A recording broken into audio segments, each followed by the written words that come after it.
अगला सवाल समीर कुमार दास जी के साथ है मेरा। Das sir hyphen form hyphen fruit से जुड़े हुए हैं, तो आपसे मैं ये जानना चाहूँगा कि किस तरह से उत्तर प्रदेश के किसान आपकी कंपनी के साथ एसोसिएट हो सकते हैं, अपनी कमाई को और बेहतर कर सकते हैं, क्या आप एडवाइस करेंगे? धन्यवाद अनुज जी, और आप सभी लोगों को बहुत बहुत धन्यवाद, स्पेशल धन्यवाद टू आज तक टू अरेंजिंग वंडरफुल प्रोग्राम हियर। और आप सभी किसानों को भी बहुत बहुत धन्यवाद, आप लोग यहाँ पर आए। और मैं अपने को भाग्यशाली महसूस करता हूँ क्योंकि आज इस कार्यक्रम में मुझे सम्मिलित होने का मौका मिला, और साथ ही में इसलिए भी उत्साहवर्धन है क्योंकि हम लोग यूपी में हैं। So having said that, I think बहुत सारी चीज़ें जो हैं वो आलू में हुई हैं अभी तक, एंड क्रेडिट जो जाता है वो CPRI को जाता है, क्योंकि CPRI ही वो संस्था है जिसने जो है आलू को इस लेवल पे लेके डेवलप किया है, क्योंकि सारी वैरायटियाँ जो हैं मोस्टली वो CPRI की वैरायटीज़ हैं जो परफॉर्म कर रही है। स्पेशली अगर सिंह साहब बैठे हुए हैं, हम तो राशन की वैरायटी की बात करें तो सारी की सारी वैरायटियाँ CPRI की डोमिनेट करती हैं।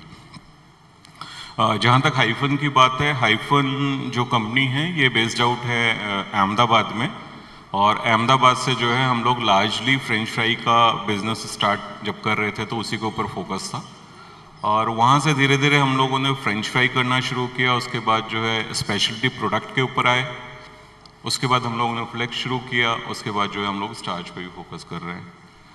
सो बेसिकली हम लोग जो कॉन्ट्रैक्ट फार्मिंग कर रहे हैं वो लगभग 4 लाख टन आलू जो है हम हर साल खरीदते हैं किसानों से, और अगले 3 साल में हमारा जो उद्देश्य है वो ये है कि इसको हम 10 लाख टन तक लेके जाएं।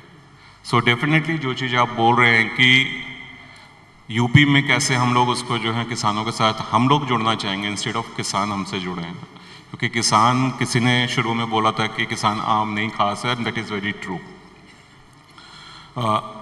जहाँ तक रही बात की ऑपरेशंस हमारा, तो वो लार्जली जो ऑपरेशंस है वो अभी तक सीमित है गुजरात में। गुजरात में ही सारा कॉन्ट्रैक्ट फार्मिंग का प्रोडक्शन हो रहा है। सिंस मैं जो है वो सीड प्रोडक्शन का काम देखता हूँ, तो सीड प्रोडक्शन हमारा जो है वो सारा का सारा पंजाब, हरियाणा और जैसा डॉक्टर साहब ने बताया वेस्टर्न यूपी के कुछ पार्ट में होता है। अभी वैरायटीज़ की अगर बात करें, लार्जली हम लोग फ्रेंच फ्राइज़ की वैरायटी में ही काम कर रहे हैं। गोइंग फॉरवर्ड जो है हम लोग कोशिश कर रहे हैं कि हम लोग क्रिस्प की वैरायटी में भी आएँ, बिकॉज फ्लेक्स के लिए और स्टार्च के लिए क्रिस्प की वैरायटी भी जो है वो बहुत अच्छा परफॉर्म कर रही हैं। ओवरऑल अगर आप देखें, थोड़ा सा मैं अगर बैकग्राउंड आपको बताऊं तो इंडिया में जो सिचुएशन है अभी के हिसाब से, और मैं इसलिए बताना चाह रहा हूं क्योंकि काफ़ी लोग, आप लोग यहाँ पर लगभग सभी लोग आलू से जुड़े हुए हैं, तो फ्यूचर बहुत ब्राइट है। ब्राइट इन द सेंस, पीछे तिवारी जी ने भी बोला कि नहीं, हम लोग पूरा विश्वास करते हैं कि इंडिया जो है वो नंबर 1 पोजीशन पे पहुंचेगा, एंड आई ऑल्सो बिलीव कि इंडिया फर्स्ट पोजीशन पे पहुंचेगा। देयर आर फ्यू थिंग्स जिसको हमको करने की ज़रूरत है, एंड सम्मिलित रूप से हम लोग सभी लोग उसी तरह उस काम को करने की कोशिश कर रहे हैं। सो इंडिया जो है अभी लगभग 60 मिलियन टन, 6 करोड़ टन जो है वो आलू तैयार करता है, और CPRI का डेटा अगर देखें तो 12.5 करोड़ टन आलू जो है 2050 में हम लोग उम्मीद कर रहे हैं, अगर इसी रफ्तार से चलते हैं।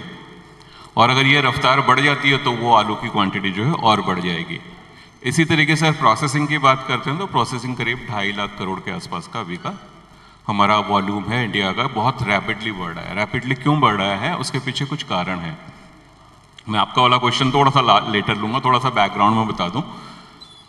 हमारे यहाँ से जो एक्सपोर्ट हम लोग करते हैं वो पहले एक्सपोर्ट की क्वालिटी हमारी जो है बहुत अच्छी नहीं हुआ करती थी, जो कि अभी पिछले 5-7 साल में रैपिडली ग्रो की है, और हम लोग जो है वर्ल्ड लेवल पे कहीं ना कहीं जाकर के लोगों को कंपटीशन दे रहे हैं।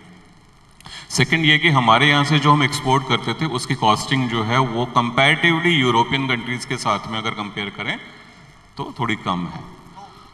सेकंड, हमारे पास जो अपॉर्चुनिटी है वो है हमारे यहाँ पास जो लेबर की कॉस्ट कम है। सो लेबर की कॉस्ट कम है, उसमें भी एक पॉइंट ये है कि अगर हम मैकेनाइजेशन के ऊपर चले जाएं तो ये कॉस्ट हमारी फर्दर कम हो जाएगी। तो जब फर्दर कम हो जाएगी तो हम और ज़्यादा कॉम्पिटिटिव हो जाएंगे पूरे वर्ल्ड में कंपटीशन करने के लिए।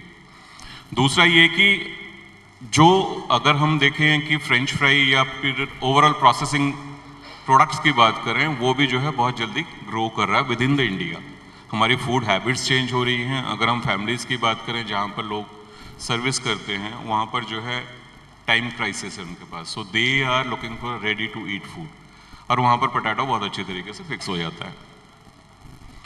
Apart from that I think जो लोकल रीजनल एरियाज़ हैं वहाँ पर भी जो है फूड हैबिट धीरे धीरे चेंज हो रही है। अगर आप देखें तो कई जगह पर पहले चिप्स हम लोग घर में बनाते थे। मुझे याद है कि हम लोग होली में जो है चिप्स बनाते थे और उसके बाद वो बॉक्स में भर के रखते थे, साल भर चलता था। अभी आपको इमीडिएटली फ्राई करके मिल जाएगा। फॉरगेट अबाउट पैकेट्स की पैकेट में कहाँ पर मिल रहा है नहीं मिल रहा है। तो इस तरीके से फूड हैबिट हमारी चेंज हो रही है।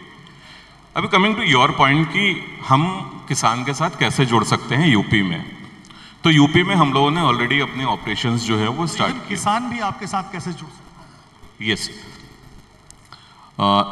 तो पहले हम अगर यहाँ पर देखें तो यहाँ पर हम लोग कुछ अराउंड 1000 एकर्स के आसपास की कॉन्ट्रैक्ट फार्मिंग करा रहे हैं यूपी में ट्रायल बेसिस पे। अभी लास्ट ईयर से स्टार्ट किया है। और एमपी में ये 2 एरिया जो है हम लोगों ने हमारे लॉन्ग टर्म गोल हैं उसको देखते हुए आइडेंटिफाई किए हैं। अगर हम बोलें कि यूपी सुटेबल है या नहीं है फ्रेंच फ्राई के लिए, यस सुटेबल एरिया है और यहाँ पर जो है हमारे अलावा बाकी लोग भी आ रहे हैं, तो डेवलपमेंट होने के यूपी में पूरे चांस हैं।